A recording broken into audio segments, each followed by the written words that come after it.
Welcome to Inspiring Teachers, a show bringing you classroom tips, motivation, and stories from successful educators. Join Tavis Beam and Danny Hogger as they explore the why of teaching. And welcome to another exciting edition of Inspiring Teachers. I'm Danny Hogger alongside Tavis Beam. Tavis, how you doing today? I'm doing really good. I'm also doing really good. It's an exciting new year to do good. Yeah. And we have someone who's been doing good for a long time now. Author of Welcome to the Grind, Dr. Randall Sampson is a pioneer of professional development and an inspiring thinker. He's big on intentionality, and his research, and especially Welcome to the Grind, discuss pillars for successful determination and achievable processes. Thank you so much, Dr. Sampson, for joining us today. Hey, I appreciate being with you guys, making this East Coast, West Coast love happen and everything in between. And you guys are so awesome, so positive, so energetic. And I love it. And I think that's what it takes. It takes a tribe of people working together to kind of make this hard work come to fruition. That's right. You know, one of the amazing things about living in the modern era is knowing how many people out there are trying to do amazing things in education. Could you tell me more about your journey in education and how you came to your current position? Yeah, so it's been a great journey. I've been in education for 20 years now. And when I tell people that, they often look at me and they're like, God, we thought you were only in it like 5 years. And I tell them, hey, Botox is a beautiful thing. Yeah. And I get a kick out of it. I really don't use Botox. I got you. We know what's going on here. That's right. And so I tell folks, 20 years has been great. I started out as a classroom teacher, enjoyed every moment of it. It's like the most meaningful thing that ever happened. And I think the coolest thing that ever happened was being a classroom teacher and then getting into social media and to Facebook. And then like years later, you reconnect with the kids that you taught in 7th grade and they're like grown up with their own kids and married. And now you're like Facebook friends with them and it's like real cool. And their lives are so interesting. And you think to yourself like, wow, I think I did okay. I had an impact with these kids, which is great, right? So being in that classroom was tremendous for me. And then I moved into administration, and that was even greater because I had a broader impact on more kids. And working in a district, having a big impact. One of the things that I really loved was being an administrator, and we had this impact on the achievement gap before it really became like this cool thing to talk about. Yeah. And we had like a 600% increase of African-American kids in AP classes in one academic year. And it's phenomenal. And you push score huge. More like a third of the scores from 3s to 4s, right?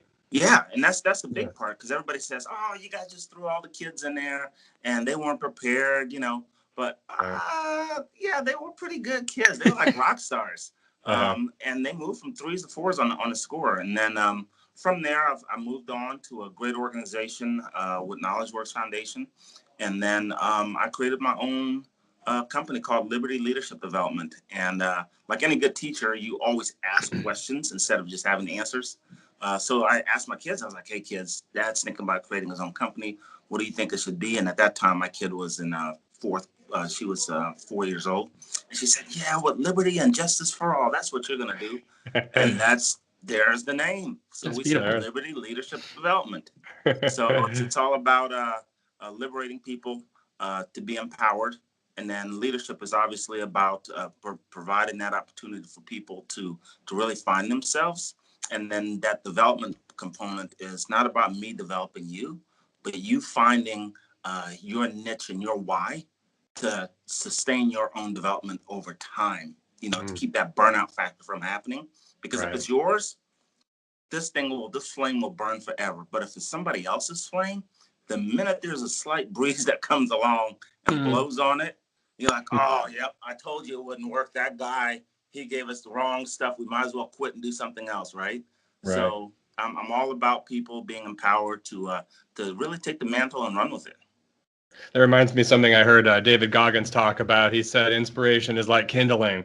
You can get it going, but then if somebody comes by with a cup of water, you can put it out right away. You got to find that greater inspiration from yourself, too. And I was interested, you said that you loved every minute of being a teacher. Can you talk a little bit more about what it was that made you love every minute of it? What kept you thriving in that environment? Oh, just the ability to be innovative. My first year in, everybody looks at, okay, I got to get my lesson plan done. I have to look at the standards, make sure everything's set. And then the minute you walk into the classroom, it's just you and the kids. And I was lucky enough or fortunate enough to have a leader and a principal that said, hey, I trust you. I believe in you. Go be innovative and try out as many different things as possible. And I took that to the classroom and really empowered my kids. So, for instance, one of the things that we did was really cool, and it's still like on Facebook. Um, and this is before Facebook was even out there. So I had video in my classroom before anybody thought about having digital videos, like the digital video tapes. So we went ahead and did that, and I just captured a whole bunch of stuff. I told the kids, I said, hey, we're going to learn about the preamble and the Constitution, that kind of stuff. Every kid, here are the words for the preamble. You put it into a song, into a poem, into an act, into any way that you want to express the preamble. And the Love it. kids ran with it. And this was project-based learning before project-based learning was a thing. This was, just active learning. So the kids owned it. So the kids stayed in at lunchtime and did not go to recess because they wanted to work on their costumes. They created their own shirts, their own sneakers. They did the whole shebang, and it was absolutely awesome. So they put it to music.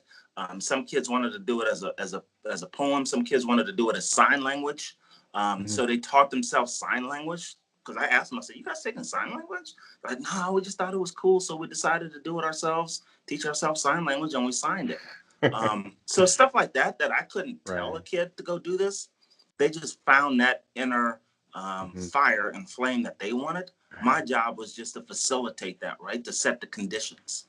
So my entire teaching career was kind of like that. I always push the envelope, ask kids, hey, this is the content that we're learning. How can you own it and make it yours?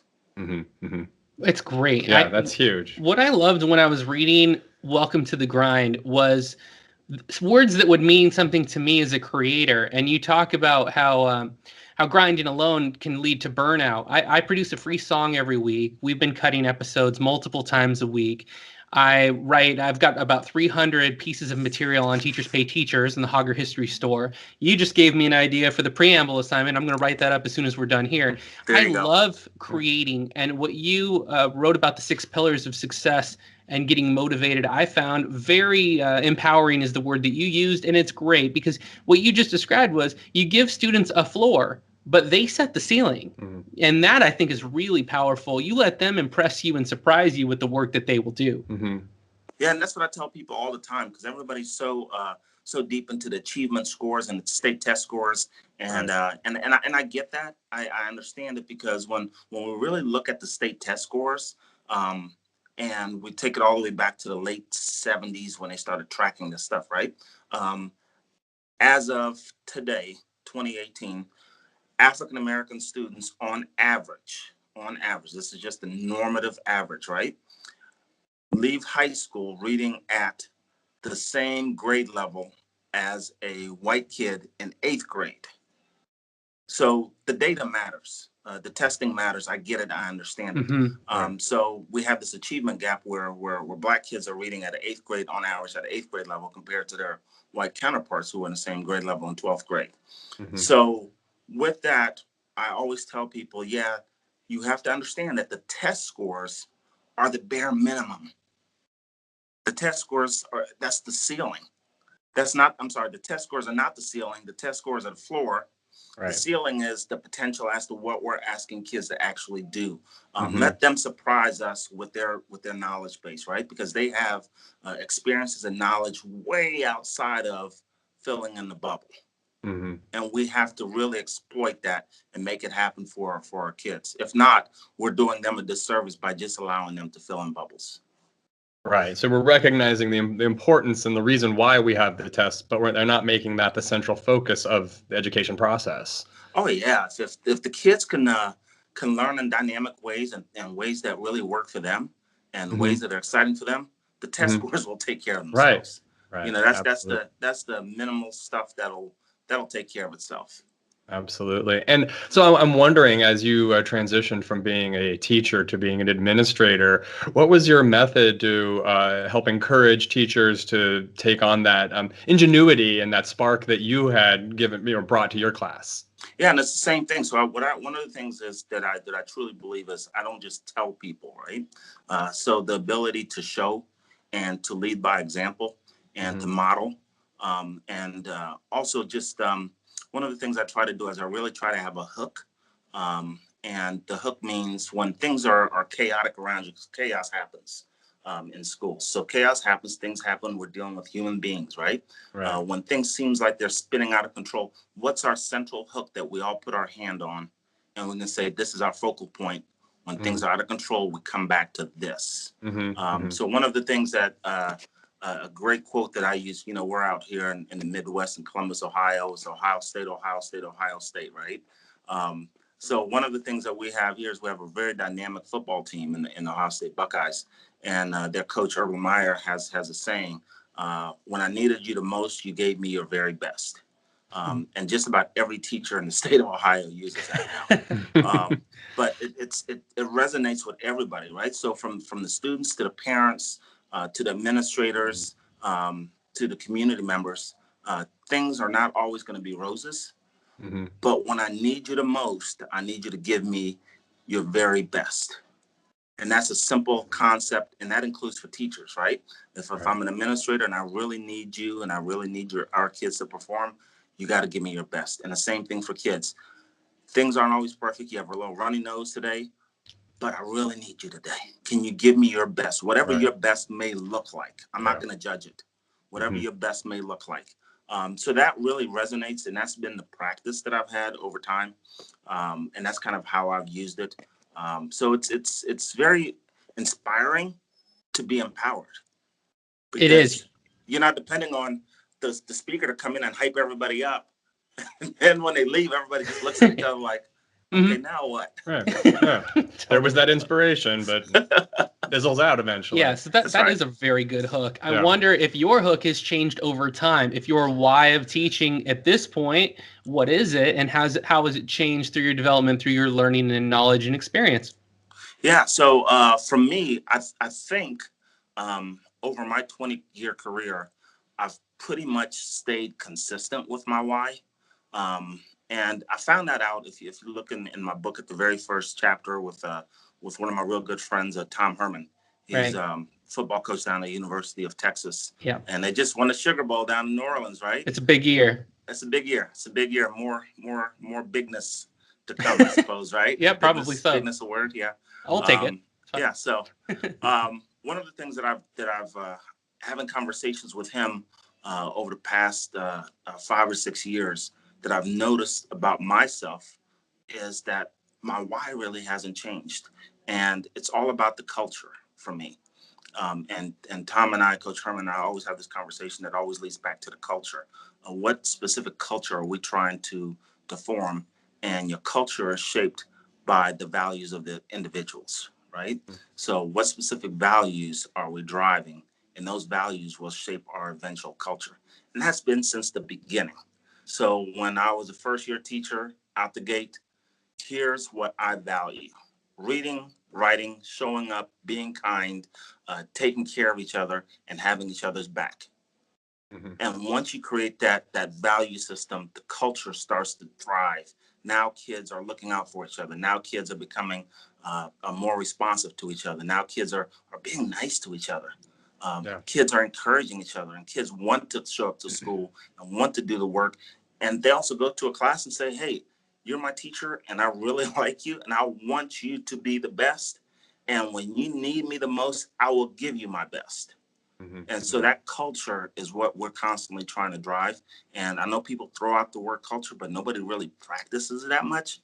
And then the question is, well, what impact does your culture have, right? Right. So the culture has a dynamic impact for kids, and we can measure it in measurables like state assessments. So I use these same tenets. And here in Columbus City Schools, some schools that I've worked with, Cheryl Jones as an elementary school principal, Vern Miller as an elementary school principal, Shalonda Roach as an elementary school principal. We took those same tenets, the culture, and looking at data, and their schools went from a F grade to a B as in boy on the state report card all in 1 year, and moved off of the school improvement list, the lowest 5% in the state of Ohio, to now they are independent schools, meaning they are free and clear from state interventions. So it's stuff like that. So you have that measurable that's there. But then there's the other part of it where the qualitative component is taking something like Wakelet. Wakelet is a great tool where you can curate information. So we curated the entire experience that kids were having, and the teachers were having, and made a portfolio out of it. So now beyond just looking at the ABC grade, you can actually look at the tasks that kids were engaged in that caused the scores to go up.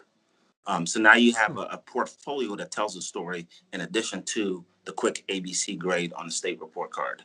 Oh, I'm not familiar with Wakelet. Do you like, is that an app that you get, or is it a program that you download? I've never heard of it. Wakelet.com is awesome. So it's a web-based tool and it's an app. And basically anything that's digital that you want to capture, you can use Wakelet to capture it. So if you have resources on websites, if you have YouTube videos, if you have music and songs, anything with a URL, if you want to take pictures and videos and those kinds of things. So Wakelet just had a cool smash up collaboration with Flipgrid. So now you can take all of your Flipgrid videos and curate them inside of Wakelet to create a collection of different stories. Because every Flipgrid video that you make might not meet the criteria that you want. So now you can pick and choose which Flipgrid videos are the ones that really came across well that you want to highlight, and put them into Wakelet and curate them and tell a story with that. So it's awesome. And is that something that each student would do, or is that something each teacher would do? How would that pan out? That's right. So teachers are doing it. So a classroom teacher would create a Flipgrid, or a classroom teacher would create a Wakelet. And then inside of that Wakelet, the classroom teacher puts all of the resources for that class or for that course. And then students just go in there and they can get the resources. Students can go in and blog if they want to blog. They can create their blogs inside of Wakelet. So it's very cool. It's an up and coming curation tool, because that's what curation is all about. It's like deeper thinking. Right. So I can regurgitate information to you. Yeah. But if I can take a whole bunch of different information and connect the dots and create a story out of it, now my learning just went to the moon. It becomes a different thing. And that's really using the digital age in a new way. You know, it's not just doing the same thing in a new way. It's a whole new way of taking education to the next level. Oh yeah, absolutely. Because now you're using content that's millions of pieces of content that's already out there, and you tell a dynamic story based off of each small component.